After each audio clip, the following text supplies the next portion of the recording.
Baik, terima kasih atas kesempatan yang diberikan.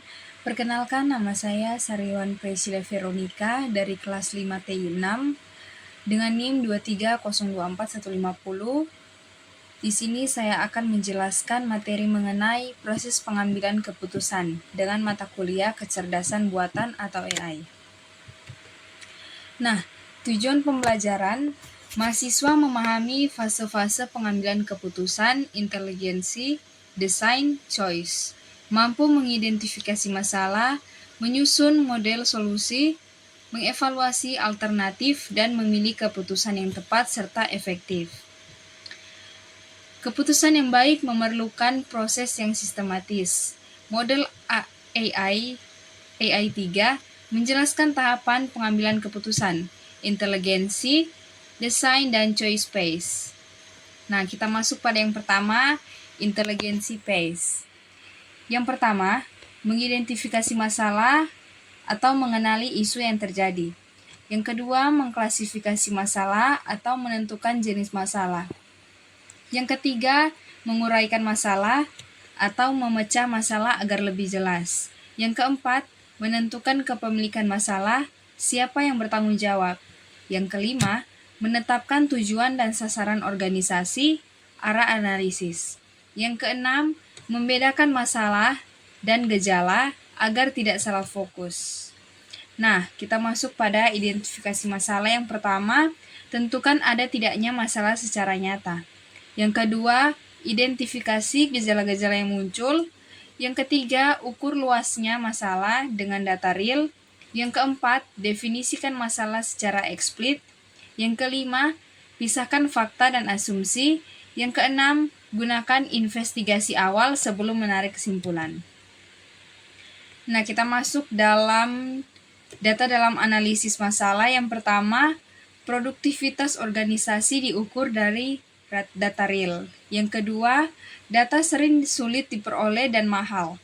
Yang ketiga, data tidak bisa akurat atau subjektif. Yang keempat, data penting bisa bersifat kualitatif. Yang kelima, estimasi masa depan sulit dilakukan. Dan yang keenam, asumsi data historis tidak selalu sama dengan data mendatang. Kita lanjut pada klasifikasi masalah. Yang pertama, masalah terprogram atau rutin dan terstruktur. Yang kedua, contoh jadwal karyawan, arus kas rutin. Yang ketiga, masalah tidak terprogram atau unik dan belum dikenal. Yang keempat, contoh merger dan proyek R&D. Yang kelima, masalah semi terstruktur di antara keduanya. Yang keenam, pengetahuan yang minim membuat masalah jadi tidak terstruktur. Lanjut di dekomposisi masalah. Yang pertama, pecah masalah kompleks menjadi submasalah. Yang kedua, selesaikan submasalah untuk membantu masalah utama. Yang ketiga, dekomposisi mempermudah komunikasi antar pengambil keputusan. Yang keempat, bantu identifikasi prioritas penyelesaian. Yang kelima, mempermudah evaluasi tiap bagian masalah. Kita lanjut di kepemilikan masalah. Yang pertama itu, tentukan siapa pemilik masalah dalam organisasi. Yang kedua, tanpa pemilik masalah. Yang ketiga, kepemilikan berarti tanggung jawab dan wewenang. Yang keempat, bisa ditugaskan ke individu atau kelompok. Yang kelima, pastikan organisasi punya kemampuan menyelesaikan. Dan yang terakhir, yang keenam, akhiri fase inteligensi dengan pernyataan masalah formal. Kita masuk pada design phase. Yang pertama, mengembangkan alternatif solusi. Yang kedua, memahami masalah secara mendalam. Yang ketiga, menganalisis tindakan yang mungkin dilakukan.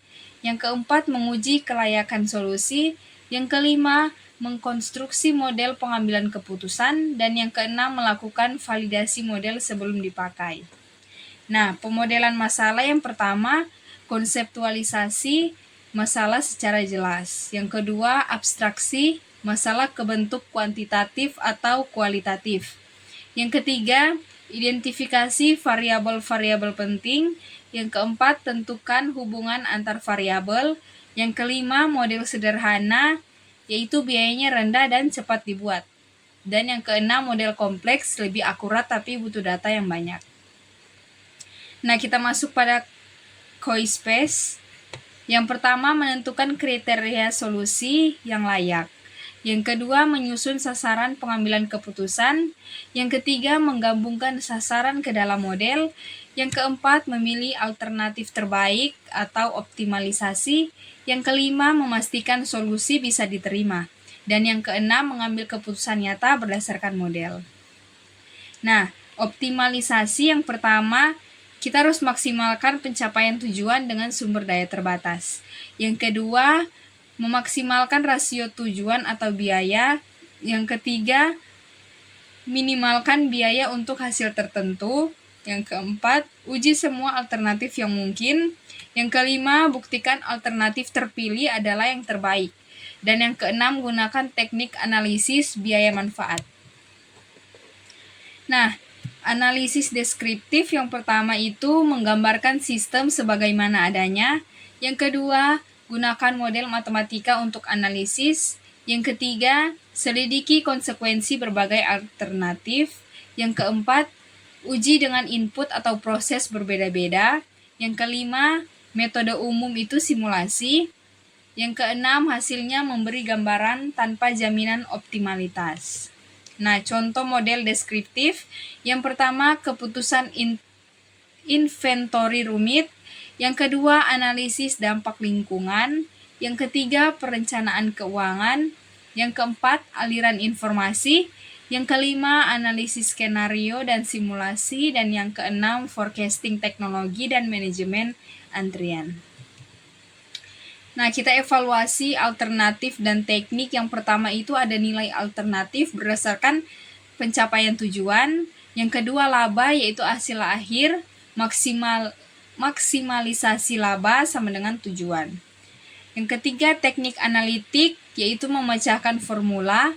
Yang keempat, algoritma prosedur langkah-langkah.